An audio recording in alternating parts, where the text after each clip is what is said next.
பசுமையாக வைத்துக் கொள்வது நமது கடமையாகும். நமது பூமியை நாம் காக்க வேண்டும். எனவே நமது பூமியை சுத்தமான பூமி, அதை மாசுபடுத்தாமல் நாம் காக்க வேண்டும்.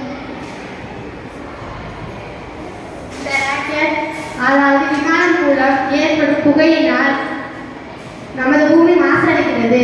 நமது பூமி அழகான பூமி, நாம் மாசுபடுத்தக்கூடாது. மரங்கள் செடிகள் போன்றவை